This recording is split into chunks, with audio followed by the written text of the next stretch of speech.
Hello everyone and welcome back to my channel. So if y'all don't know, I cover a lot of series that I used to watch as a child, and one of the big ones that I've been covering on this channel is My Little Pony, and I just finished rewatching season 4. So I made a video on my overall opinion of that season and how I feel about the series as a whole so far. But I wanted to make an episode where I specifically focused on each individual episode and how I feel about them. This is going to be a subjective ranking of them. So if you disagree, that's cool. I just ask that you be respectful about it. But I'm going to hop right into this ranking. It, again, is going to be just subjective. So pure enjoyment. And that way I feel like there's no wrong answer because it's my opinion. So yeah.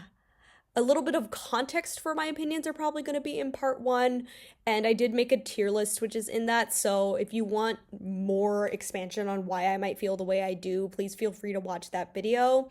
But right, I'll just start from the beginning. I also want to apologize in advance because there was a lot of commotion going on outside of my house today because I'm in LA.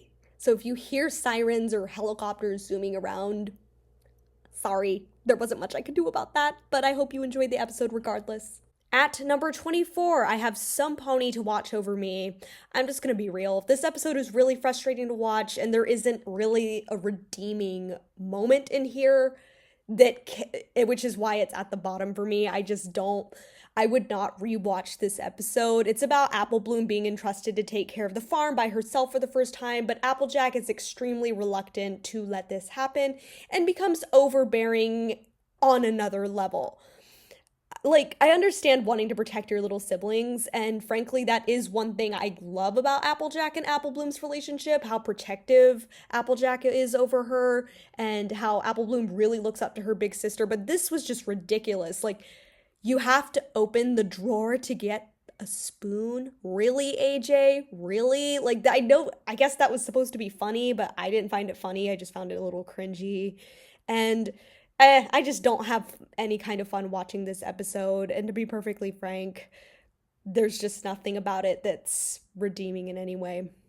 At number 23, I have Equestria Games. So Spike has saved the Crystal Empire before, and because of that, when they go there for the Equestria Games, he gets a lot of extra attention, but he ends up embarrassing himself multiple times. And it's just secondhand embarrassment. I'm sorry. Like, I just did not enjoy watching this. I'm also not a huge fan of Spike episodes in general. I like him as a character, but he just doesn't often have the capability to carry an episode. So I was already like, yeah, I know I'm not gonna like this. And it conveniently works out for him when he's able to save the Crystal Empire from a freak accident when a pony accidentally makes this like monster ice cloud during one of the events and he like regains his glory. But otherwise, it's just kind of painful to watch. And the only reason I bumped it over Some Pony to Watch Over Me is because there is a very subtle moment where it kind of hints to the finale, and which is good because this is the episode before the finale, where Twilight feels out of place sitting next to the princesses and not her friends, which is a very like key part of the next episode, which is the finale. And I just thought that was a really nice little touch that I definitely didn't catch the first time I watched the show. So that's the only reason why I bumped it up a little bit. At number 22, I have Three's a Crowd. This episode seems to be a pretty mixed bag. Some people love it, some people hate it. Clearly, I'm not a huge fan of it because it's this low. Twilight basically is trying to plan a really nice day with Cadence, but Discord ruins everything and has them go after a cure for an illness that he seems to have and basically flushes Twilight's plans down the toilet. Or I actually don't know what the pony variation of a toilet is. Like, do they even use them? But regardless, yeah, it's just annoying. Discord is not super entertaining in this episode, and I typically do like his antics just because they're entertaining and funny, and he's just like kind of fun to watch with all of his wackiness. But this episode kind of takes away from his previous and long lasting arc, which is still being completed. So I don't expect him to be a saint or anything, but he's just really annoying throughout this episode. And also, I thought the reasoning behind Cadence actually being okay with the whole thing was really stupid. Like, apparently, she's fine with it because she was bored. Like, I know it's supposed to be kind of funny that she actually doesn't give a hoof about it, but it didn't really come across the way I think the writing wanted it to. But I will say, Glass of Water, which is the song of this episode, is freaking hilarious, which is why it's above the last two. That kind of saved it from being unwatchable for me. At number 21, I have Bats. So now I'm kind of in the territory where these are episodes that I don't really care for, but that I didn't dislike. This episode is kind of about figuring out how to get rid of these vampire fruit bats that are ransacking the orchard.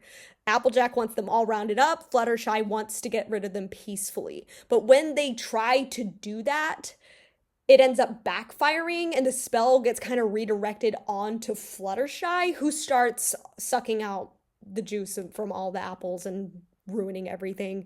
They fix it. It's not a big deal. But I just thought this episode was kind of weird and I didn't see the point to it. I remember not liking it very much as a kid, and I feel the same way now. I just don't think it really contributes to any major arc or plot or anything like that. I don't think that there's much of a point to Fluttershy suddenly turning into a vampire fruit bat. I know some people kind of like it because it's spooky and, has its fun moments. But like I said, I don't hate this episode. I just don't care for it. And that's why it's so low. At number 20, I have Inspiration Manifestation. First of all, those puppets that one pony has at the beginning of this episode are terrifying and I hate them. Like, I don't do live looking dolls. But this episode's about this like cursed or enchanted, I'll say, spell book that Spike finds in Celestia and Luna's old castle, and he's trying to help Rarity have like a successful designing opportunity for the festival that's happening, and she ends up absorbing a really weird spell that causes her to basically go insane and start creating things that she wants and not regarding anyone else's opinions, and she actually ends up putting ponies in danger, and Spike has to basically just tell her off. Again, this is another Spike episode. I don't feel like it really worked for him though. Like, I actually think it would have been more interesting if it was a Rarity episode, because we could have seen a more internal struggle there from the spell and stuff, but I don't know, it's just kind of goofy and it doesn't really do anything for Rarity's character. And like I said about Spike, I just didn't feel like he carried this episode very well. And this is basically Rarity's version of Lesson Zero and The Secret of My Excess, but worse. I will say though, Owlicious is really cute. And I loved his interactions with Spike, but also, I found out that Owlicious is like spelled weirdly, and I didn't know that until now. So if I'm like pronouncing it wrong or something, oops. But yeah, but that basically made the episode kind of fun for me to watch, which is why it's not at the bottom. At 19, I have Daring Don't. I know this is also kind of like some people love this episode, but frankly, like I said, I just kind of am a little bit meh about it. Rainbow Dash is really excited about the new Daring Do book that's being released, but it ends up getting delayed, so she's like, oh, we better go figure out what's happening. Well, it turns out that the author of the book, aka Yearling, yes, I got the reference, don't at me, is actually Daring Do. So Rainbow, of course, is like freaking out and wants to help her and on her next mission and stuff, but she ends up getting captured because of Rainbow Dash, who then is like, ugh, she doesn't need me, I mess everything up. And then the rest of the main six are like, girl, you gotta go save your idol, go do that right now. And she does, and Daring Do ends up actually featuring her on the cover of the next book when it's released. Like I said, I just don't care for this episode. I don't hate it. It's just there. Sorry if you can hear that plane. I'm in LA. But this is just another episode where Rainbow Dash makes impulsive decisions and then feels silly about everything and then has to be picked back up before and doesn't really actually learn a lesson at the end. So it's just a little frustrating to watch in some places. Come on, Dash, like we've been over this. I will say though, the ending action sequence is pretty cool, and I love seeing earlier plot lines that maybe didn't feel as relevant get looped in to newer episodes. So that was kind of cool to see. But overall, I'm just kind of meh about this episode. I know that might be unpopular for some people, but eh. At number 18, I have Rainbow Falls. This is Rainbow Dash's key episode of the season because keep in mind, all of the main 6 have a quote-unquote key episode, that's what I'm calling it, that ties into the finale in the end. So this one's for Rainbow Dash, and it's about qualifying for the Equestria Games, but she's unsure if she'll be able to do so since her team isn't exactly made up of the strongest flyers, not including her. It doesn't help that she's also up against the Wonderbolts. However, one of them gets injured, and when he does, she's asked to take his spot and help the Wonderbolts practice, and she ends up getting kind of torn between the two teams, but she ends up feigning a major injury to avoid from choosing between the two teams, but she seems to realize that when that happens, her original team, Fluttershy and Bulk Biceps, are the ones that actually come to support her and help her when they think that she's injured. And that makes her realize, dang, my team is really loyal to me. I need to return that favor. And she does. She ends up having that little epiphany moment, and she admits that what she did was kind of silly and she needs to stick with her team. The Wonderbolts also turn out to be kind of fake throughout this whole thing. Like they wanted Rainbow Dash over Soren even though he was better at that point. So that was a little shady, and she kind of teaches them that lesson of loyalty, and they take it pretty well, and both teams end up qualifying, so that's kind of fun. But I do feel like this is by far the weakest of the key episodes because I feel like all the other arcs, and I discussed this in my previous video too, but all the other arcs had the main 6 kind of struggle with their virtues, have a low point, and then circle back into realizing why their element is so important. But I didn't really see that solidification of loyalty for Rainbow Dash in the very beginning like I did for the others. So her epiphany moment didn't really feel all that powerful and kind of laid in a place of arrogance and indecisiveness rather than struggle with loyalty. I heard somebody say that this was basically her Shadow Bolt moment from the very first 2 episodes of season 1, but as an entire episode. And honestly, I see it. I agree with that. And that's maybe why I was kind of meh about the whole thing. I do like that at the end, though, that Rainbow Dash and the Wonderbolts end up realizing that they're wrong and they cheer each other on in the end. So I really appreciate that because they could have made them petty and stuff, but they didn't. I will say, and I stand by this, weakest of the individual key episodes of the season. Not terrible, but just kind of lackluster in comparison, and that's why it's ranked so low. And I do want to note that since I'm rewatching this is the only key episode that I didn't remember. So that does kind of tell me, this episode's kind of not it in comparison. At number 17, I have Tradia. So this episode's basically about Rainbow Dash wanting to get a first edition book of the new Daring Do book, or of a Daring Do book, and it's extremely skippable. Basically, they have to go through all this trouble to actually get what she wants, and then by the time she gets it, Fluttershy ends up having to help tame this creature that Rainbow Dash traded to get the book, and she feels bad, so it's deemed an unfair trade. Basically, this whole episode is entirely skippable and not relevant to anything. Mind you, haven't seen seasons 5 through 9, or I haven't rewatched them at least, so I don't remember if this ties into any future episodes, but as far as I know, it's pretty irrelevant. However, I had a good time watching it because I felt like all the pairs and their dynamics in this episode were just really fun to watch, even if it was kind of silly. We get ups and downs on all sides, so everything's engaging. And even though the resolution of the whole episode is pretty dumb, it's also kind of sweet. There's not really much to say, though. It's a funny filler episode with nothing special about it. You can skip it, but I don't know. I enjoyed watching it just fine, so it's kind of like middle lower end of the pack. The next episode I have is Twilight Time, and now I'm kind of getting to the episodes where I enjoyed them, they're just not my favorites. So this episode's pretty straightforward. The CMCs are hanging out with Twilight from time to time to build some skills, and when their classmates find out, they want a piece of it. And all of them start being super fake to the CMCs to get their Twilight Time. But unfortunately, this ends up backfiring because while everyone's being nice to them, they expect to be returned that favor. And that's just kind of the lesson to the fact that popularity isn't always what it seems, and people can be fake to get what they want. This episode is a little irritating to watch. The CMCs make a lot of bad decisions, while understandable to an extent, and every pony else is just super annoying throughout the entire episode, including Twilight, who handles things pretty poorly too. And also poor Spike, what a waste of nachos. But the bullying coping mechanisms were real here. To defend themselves, they brought up, we're friends with Twilight, don't mess with us. And then of course everyone starts being nice to them.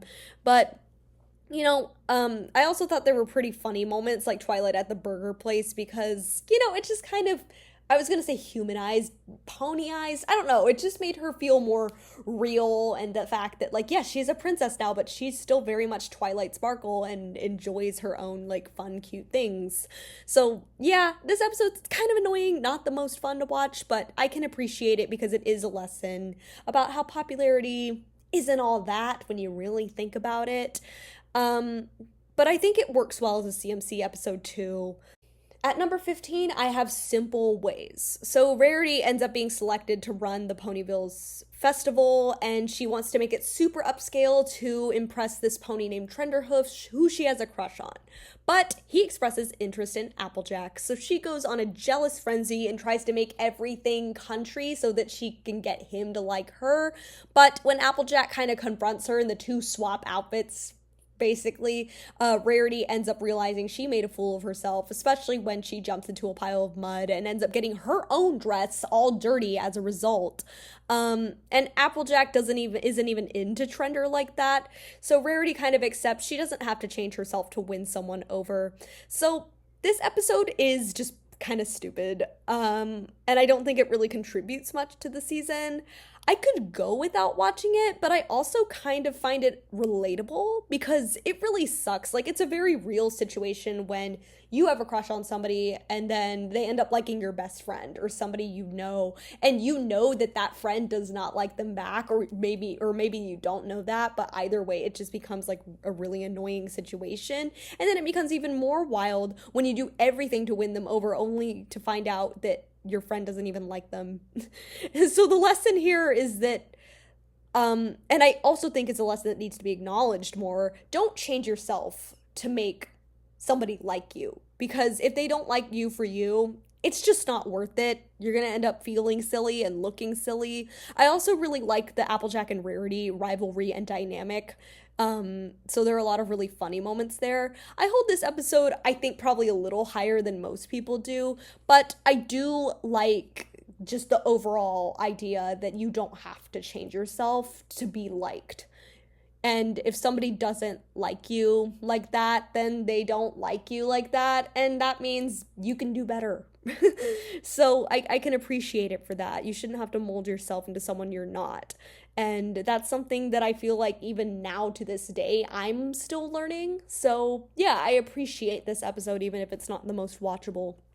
Okay, next I have at 14, Testing, 1, 2, 3. So I know this is actually kind of a fan favorite, so this might be a little bit of a lower placement, but here's my whole thing. Rainbow Dash has a history test coming up, but she doesn't want to study. And when all of her friends try to help, it's just not helping. But Twilight eventually finds out that Rainbow Dash really takes notice of things when she's flying. So they put on this whole shebang while she's in flight, so kind of like a flight show to get her to memorize things while she's flying, and it works. She passes the test with flying colors. But my main thing about this episode that kind of is iffy to me is that Twilight is really annoying and condescending, and Rainbow is also kind of annoying, but I do find myself feeling sympathetic for her, and I'll get I'll get into that.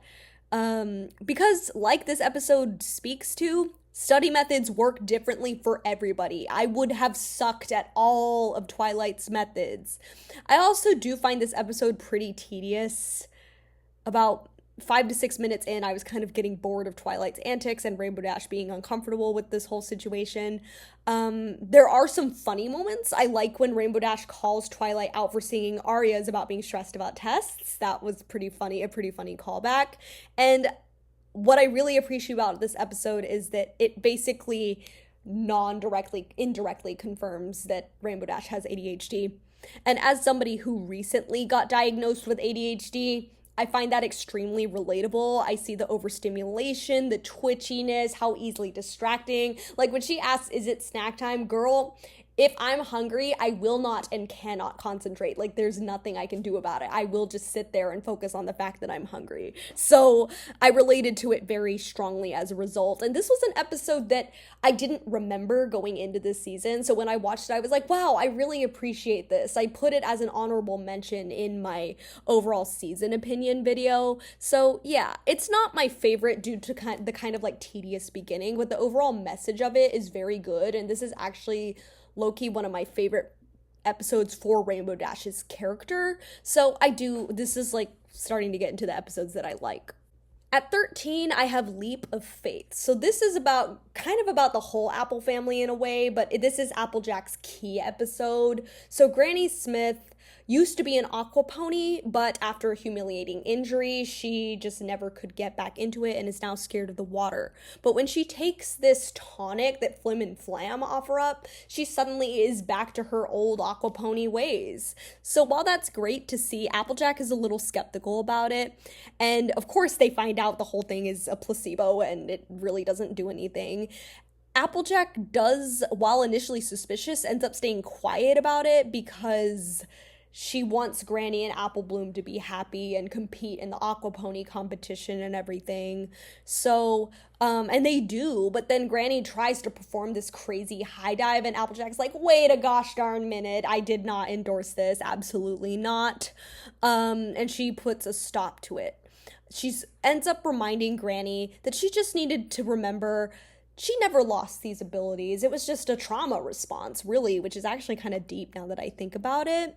But everything works out okay. Kind of like Rainbow Dash's arc, though, I find myself being a little bit less sympathetic towards Applejack. I get that she wanted to spare Granny and Apple Bloom's feelings, but endorsing a scam is a little bit less understandable than some of the other arcs that the main six go through, and I'll discuss that later.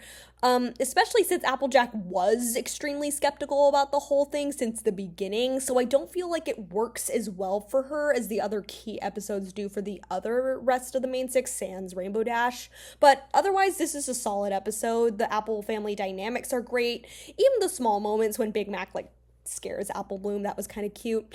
And like I said, I just appreciate that Applejack did want to do what was best for her family's feelings. And even though I think it is the second weakest episode of the key episodes, it works. I also, side note, find myself relating to it because my grandpa was a big water pony, or swimmer back in the day. It kind of made me sad this one time because he paddled all the way out to us while we were on this like huge inflatable like structure in the middle of this lake, and he couldn't make his way up even though he swam all the way out there. So this episode also kind of made me sad, but the overall message that like, yeah, you can be older or you can be maybe not as spry as you used to be, but you should still be able to find the way to enjoy things that you used to if you can. Just be safe while you're doing it and be mindful about it, but you should be able to do it and be happy as well.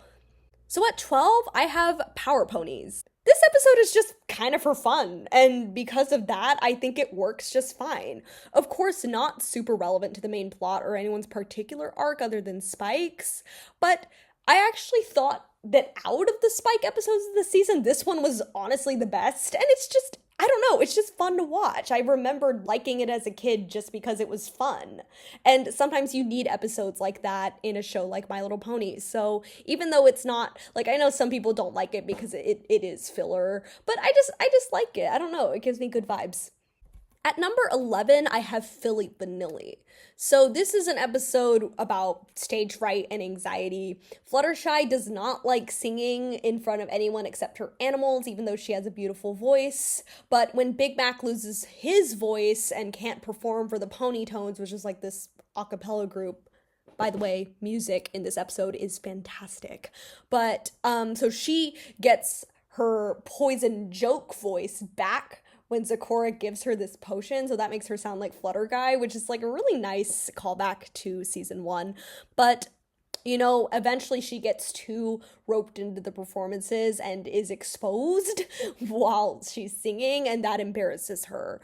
However, she kind of has to go through this process in the end where it is kind of acknowledged that she clearly wants to perform, but she's too scared to do it. And Twilight asks a good question that's really tough when it comes to anxiety. I say this as somebody with anxiety and who is studying psychology. Sometimes, even though things feel horrible, when you really sit down and process it, it's like, wait a second. Was it really that bad? Because in the moment, yes, it does feel bad. But when you really take a breather and you're like, wait a second. I actually did that, and even though it felt horrible in the moment, it actually worked out because Fluttershy realizes, wait, ponies were cheering for me? Oh, wow. It's kind of, yeah, it's just that realization was very relatable to me, which is why I like this episode. And she ends up doing one last little performance as a quintet, and it's very beautiful. And that's kind of her whole thing of taking baby steps, also very relatable for anxiety. It's something that you want to continue to work for, but you're not just going to jump right into never mind, I'm going to screw anxiety. No, that's not how it works. But yeah, because of that, I really do like this episode. I also like that Rarity, even though she's kind of oh, Fluttershy, I really wish you could just get past this, but she also is if you're uncomfortable, I'm not going to push it farther, and I really respect her for that. Pinkie Pie, on the other hand, by the way, I absolutely adore Pinkie Pie this season, but in this episode, I wasn't vibing with her because she made Fluttershy feel horrible twice. Granted, sometimes when you have anxiety, you hear things differently, and the can't you just picture everyone cheering for you sounds like, can't you just picture everybody staring at you? So I can get why, but the way Rarity scolds her afterwards makes it seem yeah, she literally said that and just made Fluttershy have an anxiety skyrocket moment. But otherwise, this episode's really fun. Like I said, I relate to it a lot. It has a lot of funny comedic elements as well, while still centering on that main arc of stage fright. And yeah, as somebody who just moved to LA and was terrified of driving 3 weeks ago, now I have to drive practically everywhere. So it's just, I relate to it. I've said this 8 times now. But, I will say the quality of this episode is kind of carried by the music as well. So I can see why some people might not relate to it as much, but I really enjoy it. At number 10, I have Flight to the Finish, which is actually an episode I did not remember at all coming into this season. So basically, the CMCs want to make a good routine so that they can carry the flag for Ponyville at the Equestria Games, but of course, they're up against Diamond Tiara and Silver Spoon. Side note, Diamond Tiara's voice actress voiced Sophie from Todd World and Cassie from Dragon Tales, which is literally my childhood in a bag. But basically, Scootaloo is unable to fly despite being a Pegasus. This is a disability that she has, and it was really, really gross that she's bullied about it. I hate that. But because of that bullying, she's I'm gonna force myself to fly today. I'm gonna do it. But this just ends up messing up a routine that was already good. But her friends end up having to reassure her, it's okay if you can't fly. You don't need to fly to be awesome. And they end up doing a fantastic routine and getting the whole thing. I really like the buildup of Scootaloo's character, and how it's okay that she can't do things that people might expect her to be able to do, because she can still, like, she is killing it. Her name Scootaloo proves that she is freaking good with that little scooter. And I'm a little bit sad that I didn't remember this episode, because the message is really good and is one of my favorite CMC episodes, because if you've seen my earlier videos, you know that they're a little hit or miss for me. But I like the overall vibe of, like, be okay with who you are, accept your strengths, because even if it doesn't feel like you have them, you do. They just might not be something you'd expect to have. I do seem to hold this a little bit lower, actually, than a lot of other fans do, but be assured I do enjoy this one. Okay, at number 9, I have Castlemania. This might be a little bit of a nostalgia bias because I loved this episode as a kid. I do kind of hold it a little bit lower now because it's not as, like, relevant in terms of plot, but I just find it really funny. So basically everybody goes to Celestia and Luna's old castle for various reasons, but when this haunted organ starts playing and they start triggering all of these trap doors and running into spooky stuff, chaos ensues. And it especially becomes bad when they all accidentally run into each other and scare each other, and then Fluttershy thinks that Angel, her little bunny, is crushed by a giant pillar, so everybody's absolutely hysterical. But it turns out that Pinkie Pie was playing the organ, which was triggering all of the traps, and everybody was just kind of scaring each other on accident, which was really, really funny. And there are, I will say, a lot of spiders in this episode, which I didn't remember, so I kind of hated that. And it also, like I said earlier, the episode itself isn't super relevant to the core season, and it takes a little while to get to the more entertaining part of the episode, but it's just, I don't know, I just have fun watching this.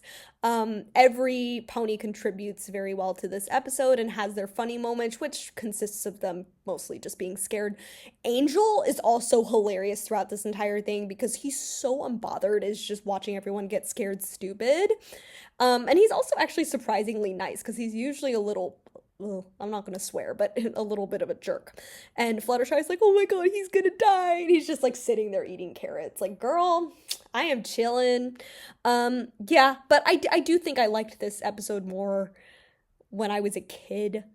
But I still think it's fun. And I also like the little bit of foreshadowing there with the Pony of Shadows, even though that's clearly not how it works in lore. But, you know, good little foreshadowing moment. At number 8, I have It Ain't Easy Being Breezy. So this is Fluttershy's key episode of the season, and she's overseeing the Breezies, who are creatures that are migrating back to their homeland, but they're very, very delicate. So it's kind of hard to get them there.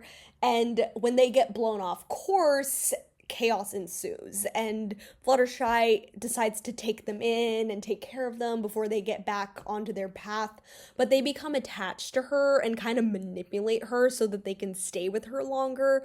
But Seabreeze, who is kind of the lead breezy of the group, is desperate to get home in time. We'll find out why, but he tries to do it by himself too at one point, and Fluttershy has to save him from a bunch of bees, and it's really hilarious when she tells him off, by the way. Fluttershy eventually kind of realizes that if the Breezies stay in Ponyville, they're going to die, and it's gonna be really hard to get them home, but she has to put her foot down and get them to do this. And they end up making it just before the portal closes, and I really just love this episode for Fluttershy, which is good because it's her key episode of the season. We've seen her have her moments where she becomes unkind and needs to go back to her true nature, like putting your hoof down. That was a very good episode for her.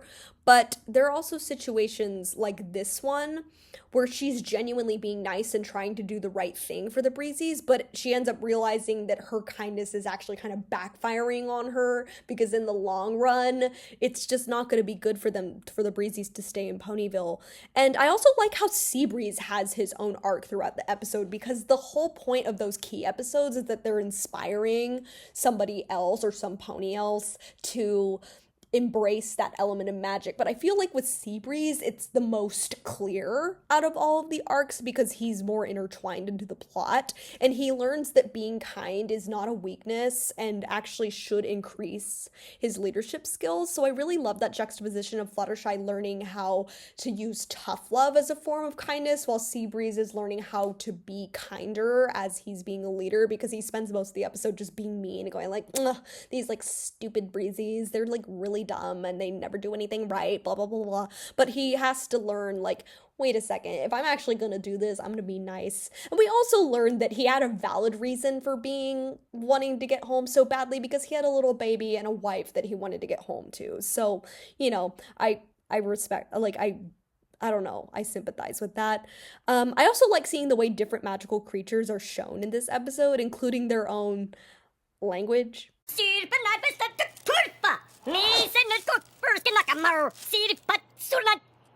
But yeah, it was just a really good message of Fluttershy learning that kindness comes in different forms depending on the point in time. At number 7, I have For Whom the Sweetie Belle Tolls.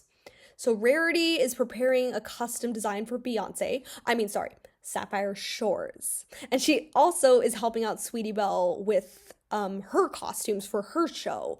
However, when they end up being the main highlight of Sweetie Belle's shows rather than the acting or the writing or anything like that, Sweetie Belle feels like Rarity has completely stolen her spotlight and wants to get back at her, and ends up cutting up the headdress that is very, very important for Sapphire Shores. It turns out that the reason she did this is because of a deep traumatic event that happened when she was younger, because she was humiliated at her own 5th birthday party. I can relate. Every single birthday party of mine from ages like 6 to 15 was traumatic, so oops. Hence why I no longer celebrate. But me aside, she makes some bad decisions and is convinced that Rarity is out to get her. So she's like, okay, I'm gonna get you back. But then Princess Luna visits her in her dreams, and they go through the entire backstory of the whole birthday party mess. Turns out Rarity was actually trying to help save the party because Sweetie Belle's friends were getting restless. And then Sweetie Belle, of course, feels very guilty, and she sees that if she doesn't fix this, she has now ruined Rarity's career. So she rushes to do it to help fix the headdress, and she does, which is very good. And Sapphire Shores ends up loving it, and Rarity and Sweetie Belle make up. It is a little hard to sympathize with Sweetie Belle. Like, I get why she's hurt. I've been there before, but yeah, things went really far really fast, and I felt worse for Rarity than I did for Sweetie. Scootaloo and Apple Bloom are also kind of annoying throughout this episode, but otherwise it's great because Princess Luna appears, and I love that she's able to empathize with Sweetie. Like, she's also been there before, except on a much more dire level, so she's the perfect pony to be there for her in that moment. I also love the juxtaposition of Sweetie clearly admiring her big sister. Like, she trusts her to make great costumes, and she was like, I wanted to be beautiful like my sister that day. It's, Sweetie, you are gorgeous, so don't feel like you're not. But it's clear that she admires her sister, but she also feels a little bit of jealousy because she does feel like she's being outshined. Classic sibling rivalry dynamic. I also think it's kind of funny that Sweetie has interactions with both Rarity and Luna because they're both voiced by Queen Tabitha St. Germain. So it's kind of funny. But point is, sitting down and being honest about your feelings of jealousy and hurt is sometimes the best way to resolve things. That is, once you calm down and before you do anything that you might regret. But anyway, I love this episode. It's really good. So at number 6, I have Princess Twilight Sparkle. So this is the premiere, and it's about Twilight learning to adjust and embrace her position as princess. Like I said, there are some inconsistencies that are kind of annoying, but here are a few actual gripes I have with this episode, which is why it's not at the top, because this is kind of a fan favorite premiere, and I agree with that sentiment. I do think it's the best premiere in the first 4 seasons, but there's a reason I hold it a little bit lower, because there's a couple things that bother me about this. I hate the scene where the main 6 tell Twilight to leave. Like, I understand their reasoning, but it just felt really, really dumb. Like, why would you make her walk back alone after she was just attacked? And when she is the most powerful, like, come on, y'all. She has the magic she has that they very well would need during the Tree of Harmony instance. And it just made me angry. Like, if she almost got attacked with you guys there, think of what would happen when she's only alone with Spike. And this is proven almost immediately when Twilight attempts to come back. And Applejack's whole spiel about them needing the elements of harmony to keep them together irked me a little bit, because at this point they should know that it's not simply the elements themselves that link them together, but their friendship, hence the title of the show. We saw it with Discord, we saw it with Chrysalis, we see it. But other than that, like I said, great premiere. The tie back to the Summer Sun Festival, the reintroduction of Discord, the fight scene, like, it's a really good premiere, even though I do have some complaints with it. I also like that Discord is reintroduced in a way that isn't unrealistic. Like, he's still kind of clearly in anti-hero mode here, and I think that that's a good thing. His antics are just enough, engaging, but not too insane. And I just, I really find this premiere entertaining, even with my issues with it. And like I said, strongest season premiere so far, and I stand by that. So, I'm a little bit ready to get attacked, but at number 5, I have Twilight's Kingdom. I love how the whole season, or the key points of the season at least, tie into this finale. And I guess the only gripe I have is that it took a little bit to get to the main part of this episode. Like, the buildup was just a little too tedious, and I do feel like the turnaround for Discord's betrayal was a tad bit too quick. But other than those things, it's one of the best season finales. Season comes full circle. The main arc, Twilight's arc, all excellent. And the transition from Let the Rainbow Remind You to the credits was perfect. It just worked. Because if it started blasting My Little Pony, like, right after that, I would have been like, ugh, ow, my ears. But great episode. So now I'm kind of into my top 4, which are all, like, my favorite. Again, not objectively, but favorite subjectively. Like, just my comfort episodes that I'm going to want to go rewatch from time to time. All the time, actually. So at number 4, I have Maud Pie. So Pinkie Pie's sister Maud is coming into town, and they have a tradition of exchanging rock candy necklaces to signify their bond. And so, of course, she wants her friends to participate in this tradition and introduces Maud to them. But they don't really click with her because of her very aloof and unique personality, and they just don't click.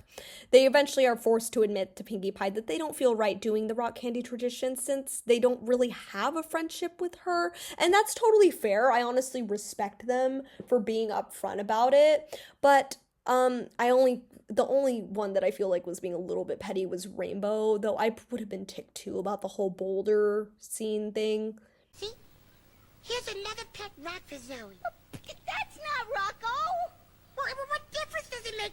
In a desperate attempt to spark a bond, Pinkie Pie tries to make this insane obstacle course that everybody will enjoy, but she ends up getting stuck and is almost crushed by a huge boulder. Maud saves her with an incredible feat, but also is kind of like, I just didn't really bond with your friends like that. I think it's best if I just go back to the farm. But she does thank the main 6 for taking care of Pinkie Pie, and that she's happy that they care about her so much. But this kind of is what makes them realize, wait a second, we may not be besties with Maud, but she loves Pinkie Pie so much, just like we do.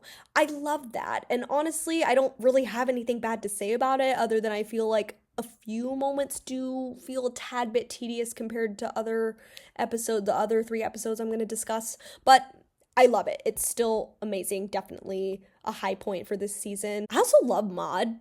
She's very entertaining without really trying, and is a fun, like, once in a while pop-up character. And despite everything, you can tell that she does absolutely adore Pinkie Pie. At number 3, I have Rarity Takes Manhattan. So this was actually the first key episode that directly loops back to the main arc of the season. I also think that it's a great arc for Rarity's character, because in this case, her generosity never stops. It just ends up working against her, and she has to figure out how to get through it without letting it go, like without stopping being a generous pony. And even though she does end up having a low moment, it's not something that she just decided to be a jerk all of a sudden and was like, I'm not going to be nice anymore. It's not like that. She was stressed and was just hyper focused on trying to make up for her low moment. But it doesn't damage her character because it is, in fact, not a regular moment for her. Rarity's a diva and a drama queen, but she's not unkind. And in this episode, she learns that there will be low points and there will be ponies that will use her virtuous nature of generosity against her, but that shouldn't take away from her. This, I realize, is a pretty high ranking for this episode. It also is probably a bit unpopular, but I always really liked this episode, even back when Rarity wasn't one of my favorite ponies. And because of that, it's one of the favorites of my season because it just works so well for Rarity's character and the purpose of the key episodes in general. So that's why it gets such a high spot. At number 2, please nobody attack me for this, I have Pinkie Pride. Objectively, this would probably be number 1. There's just one episode that I maybe liked slightly more, and I'll explain why. But this episode is absolutely fantastic. So for this episode, Pinkie Pie is planning Rainbow Dash's birthday party or whatever, and every pony knows Pinkie Pie is the best at throwing parties, of course, and she's determined to live up for this. But when Cheese Sandwich shows up in Ponyville, he reveals that he is basically a male version of her. I mean, y'all, they literally have the same haircut. And he is pumped to be throwing this party. But because of this, Pinkie kind of ends up fading into the background and isn't able to put on the party that she wanted to do. And she goes into a bit of a depressive phase. But when she realizes that all of the parties that she threw made such a positive impact, she regains her confidence and challenges Cheese to a goof off. This is a hilarious sequence on both sides, but then she accidentally drops a huge piñata on Rainbow and sings Dale Dale in a terrible accent. But she realizes that she made it more about herself than about Rainbow. And that is just not right. She broke her pinky promise. And she ends up packing up, nearly leaving Ponyville, but she's stopped by her friends, and Cheese ends up admitting that not only was his original intention to impress Pinkie, he reveals that she was the one who inspired him to become a party pony in the first place when they were both little ones. Wait, why did this make me cry? Like, this genuinely made me cry. Whatever. This, because it basically proves that they're soulmates, and they end up making the perfect party for Rainbow together. And Cheese ends up leaving Pinkie with his prized possession, Rubber Chicken Boneless, and then they get married. Oh, my bad. Sorry, I'm 5 seasons ahead. Don't mind me. But the only reason why this episode isn't number 1 is that I really, really didn't like how quickly Rainbow snubbed Pinkie. Not so loyal now, are we? I think it would have even worked better if we had Pinkie and Cheese try to work together like Pinkie originally suggested, but then have her kind of get pushed aside during that process instead of being just completely brushed away when Cheese shows up. And that would have caused maybe even more of an internal conflict rather than straight up, been there, done that with Pinkie Pie from Rainbow. And that would have made like the whole situation less frustrating to watch, but still given her that little proper confidence dip. But other than that, like I said, fantastic episode. I love that Pinkie didn't immediately see Cheese as a threat and seems even perfectly happy to work with him at first, which shows that her initial thought was just to make the party as fun as possible, which links back to her element of laughter perfectly. She only really starts getting upset when she gets snubbed by her friends completely. And I also love that this is part of the arc, or this part of the arc was realizing that her pride, hence the title, got in the way of her true intentions and came around to the original idea of them working together to make an amazing party for everyone. Also, I like that Cheese isn't a villain. He just ends up being a fun character who in the end game had the same goal as Pinkie, to spread joy and laughter. And as Pinkie's key episode, this one delivered, and it delivered well. It's a fan favorite for a reason. I also feel like it's basically Annie Get Your Gun, where she ends up marrying the guy in the end, and the goof off is basically their version of anything you can do, I can do better. I love it. Like I said, objectively probably the best episode of the season, but there's just one that I enjoyed a tad bit more. Number 1, I have Pinkie Apple Pie. After reading through a genealogy report, Pinkie and Applejack find out that they might be very distant cousins. So Pinkie Pie basically gets adopted into the family, but they want to go to see Goldie Delicious, the Apple family historian, I guess, to make sure. But then their wagon crashes right as the main song of the episode ends, which is a great song, by the way. So they make a raft so that they can go by the river, but they end up getting lost when Apple Bloom drops the map, and Granny has to take the wheel, and they get through a really scary cave. Basically, every pony starts fighting over who's at fault, and this causes the raft to crash. They go over a waterfall. It's a whole mess. They eventually arrive at Goldie Delicious's place, only to find out that she's not there, and Applejack is like, dang, we really acted awfully around Pinkie. Everyone apologizes, but Pinkie actually reveals that she loved this whole experience and saw how, even though the family was kind of fighting and arguing, they still worked to get through things and have stuck together despite everything that happened. And this kind of makes sense considering that she grew up in a really like more stern family. So seeing this kind of like fighting but still clear care for each other seems very endearing on her part.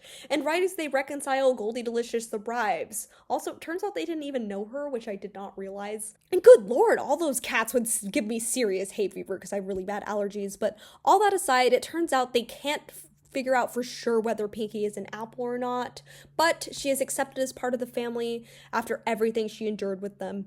I really loved seeing the dynamic of the Apple family and a little bit more conflict between them that gets resolved at the end of the episode, and I just loved Pinkie's interactions with them too. It's great that we get to see her with characters she's not with super often, like Granny Smith, Big Mac, and even Apple Bloom to an extent. The humor is great.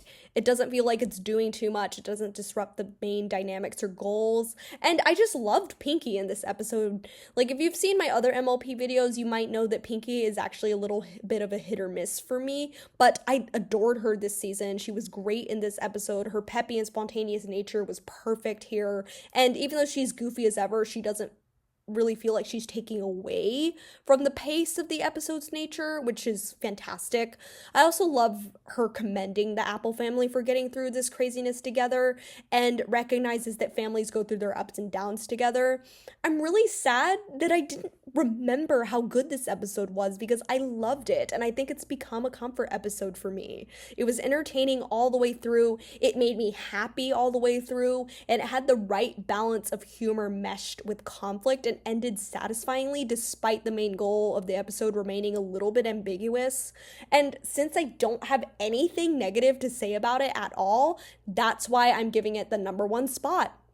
So that's my subjective ranking. Remember, opinions are opinions, which means they cannot be wrong. But if you disagree, that's totally cool. Please feel free to discuss it in the comments. All I ask is that we're respectful to each other's opinions because I don't have room for negativity and rude behavior on this channel. I'd love to hear what the rest of you think, and keep your eyes peeled for new videos soon, and I'll see you next time.